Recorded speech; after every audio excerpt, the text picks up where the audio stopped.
All right, welcome to The Explainer. Today we're going to tackle a really big idea, something that we all kind of take for granted about our digital lives. So, let's just get right to it. Do you really own your data? I mean, we're told all the time that we have rights, that we have control, but is that the whole story? Okay, first up, the myth of privacy and ownership. We're going to start with the story we all tell ourselves, right? The idea that our privacy and all the data we create, it's ours. We own it. We control it. And look, it's a really comforting thought, isn't it? You hear about things like GDPR in Europe or other data protection laws, and you think, okay, great, there are rules, there are shields in place. It feels like we have the final say over our digital footprint, like we're in the driver's seat. But what if that foundation has some serious cracks in it? Now we get to the reality of impossible sovereignty. The source material we're looking at today argues that this whole idea of absolute, individual control, it's pretty much an illusion. So, why is it an illusion? Well, it really boils down to three big structural problems. First up, there's the whole global infrastructure. Think about it. A country might have its own strict data laws, but where does that data actually live? Often, it's on global cloud networks. And that means it can fall under foreign laws, like the US Cloud Act, which can force companies to hand over data no matter where it's stored. Then you've got the issue of ineffective defenses. Things like trying to keep data within a country's borders, or even heavy encryption, they just haven't been enough to stop things like state-sponsored surveillance or even sophisticated adversarial AI. And finally, number three is what you could call symbolic sovereignty. The platforms we use, they've turned our control into just a performance. Our data is the product, and our consent is just us checking a box so they can meet compliance. It's a concept some researchers call trust arbitrage. So, okay, if individual sovereignty is a myth, then what's really going on? What's the dynamic at play here? This brings us to a really powerful and, kind of unsettling idea. It's a concept called data colonialism. And the key thing to get here is that this isn't some brand new idea. It's actually the continuation of a centuries-old story, the systematic extraction of resources from the less powerful for the benefit of the powerful. And this comparison really hits home. In old-school colonialism, the tools were ships and swords, and the goal was to take resources like land, labor, minerals, right? Well, in data colonialism, the tools are code and algorithms. And what are they extracting? A whole new type of resource. Our behaviors, our relationships, our very identities. The playbook is the same, just the tools and the resources have been updated for the 21st century. All right, so let's take a look at the tools of this new colonizer. How does this actually work in our day-to-day lives? Because a lot of the time, it's happening right under our noses.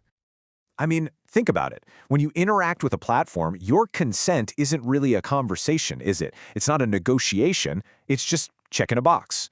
The whole idea of meaningful consent has been boiled down to this one simple, almost thoughtless action. And the scholars who came up with this framework, Nick Kudry and Ulises Mejias, they really don't mince words. They call this the systematic acquisition of human life itself. That's a heavy phrase. It means our very existence is being turned into streams of data that can be bought and sold. Okay, so this is all a bit abstract, right? Let's bring it back down to earth with some stories from our digital reality. The source material gives a couple of really potent real-world examples of this in action. First, let's head to Kenya. You have farmers there who use foreign-made apps, and in the process, they're providing all this incredibly valuable agricultural data, local weather, soil conditions, crop yields. That raw data gets scooped up, processed, and then it's sold back to them in the form of expensive AI-powered tools.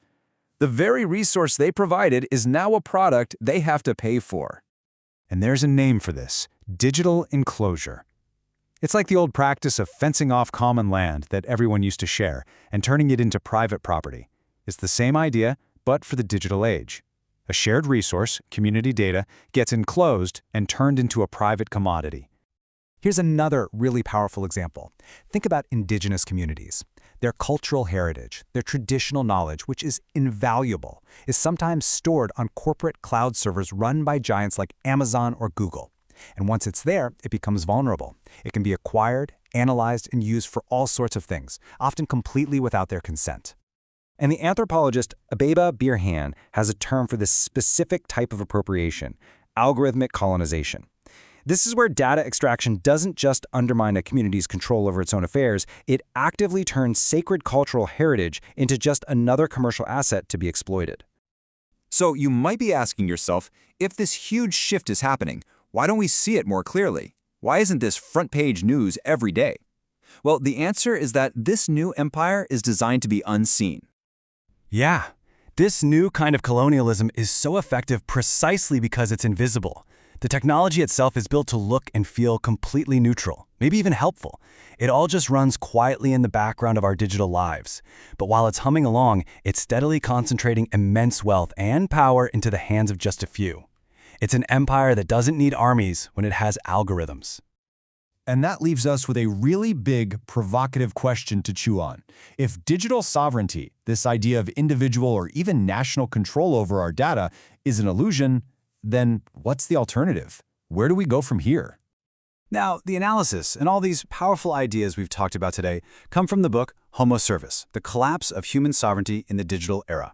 If this has sparked your interest and you want to dive a lot deeper, you can learn more at their website, homoservus.org.